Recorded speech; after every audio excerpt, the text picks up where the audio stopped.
Meanwhile, KwaZulu-Natal unrest has seen Phoenix report 300 bodies unaccounted for in government mortuaries. Muzi Hlengwa is the president of the National Funeral Practitioners Association, and he says bodies are piling up in state and private mortuaries. Hlengwa says they were starting to feel the impact of the protests. He joins us now. Very good evening to you, and thank you so much for speaking to us. Good evening to you and good evening to the viewers at home. So just to clarify, when we talk about 300 bodies that are unaccounted for, is it correct to say it's in mortuaries? And if so, how does that happen? And let me start by clarifying this. The government mortuary that you are referring to is the Phoenix government mortuary, which see to people from Inanda, Ntuzuma, Kwamashu, Phoenix area and the surrounding. So all these communities, they utilize this government mortuary for any unnatural death. As of last week, I was told that they had a backlog of about 128 bodies. Then yesterday I was informed again that they now have a backlog of about 300 bodies, which is what I got when we were trying to collect bodies from the Phoenix mortuary. Over and above that, I was there this morning, physically there this morning, trying to see if people can be assisted to speed up the process. Simply because there are bodies that are still sitting at the hospitals uncollected, because the government mortuary has reached its capacity of 500 bodies, which is what I was told this morning.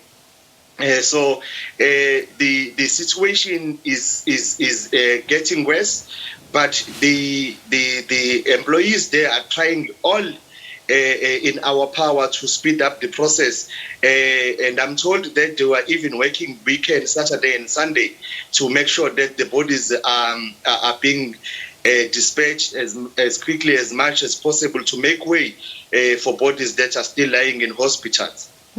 So I understand that, but I just want clarity on this. I know your members had reported being overwhelmed, especially during these violent protests, riots, and they said that they couldn't retrieve bodies, especially without police escort. So in this whole milieu, are we still talking about those bodies as being unaccounted for? And if so, then what happens next? Look, we have bodies that are still not accounted for. Hence, we are now calling on members of the community to come in and try and see if their loved ones are not there, those who are missing. You know, lucky we had a good response because we've been trying to communicate to the members of the community.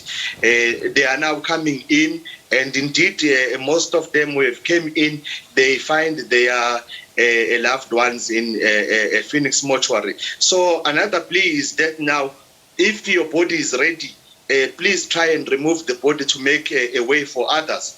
Indeed, amongst the 300 bodies, the majority are the ones that were normal, should I say, that had died last week during the riots, some of which were killed in that racial incident in Phoenix. Okay, so we also understand that mortuary surgeons were unable to come to work. What is the effect or impact of this, given the fact that we are working in a COVID-19 environment? Look, it's very terrible because we have last week we could not conduct funerals at all, simply because the situation was what it was last week.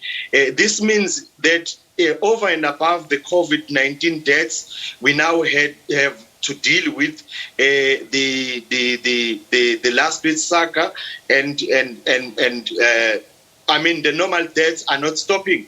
So we are going to be very overwhelmed as time goes on. As soon as the Phoenix government mortuary is able to release bodies, we are going to be piling up with bodies in our mortuary as well. Do you foresee that continuing, given the fact that the provincial health MEC, Nomagugus Melani, has said that there's an expectation of an increase in COVID-19 infections? Obviously, we're praying that that doesn't result in mortality, but should that be, do you have enough vehicles to be able to attend to the deceased? No, on our side as private undertakers, we are ready. We have prepared, we have learned. During the second wave, we even have bought extra coffins. Unfortunately, majority of those coffins were burnt and some looted last week. But we are indeed on top of our game. We're making sure that we have enough storage facility. Vehicles are there. We as undertakers, we have decided that you as an individual must not only concentrate on your own work, but assist others where they fall short. Okay, so you'll be working on that public-private partnership. Thank you so much for speaking to us. That there is Muzi Hlengwa, who is the president of the National Funeral Practitioners Association.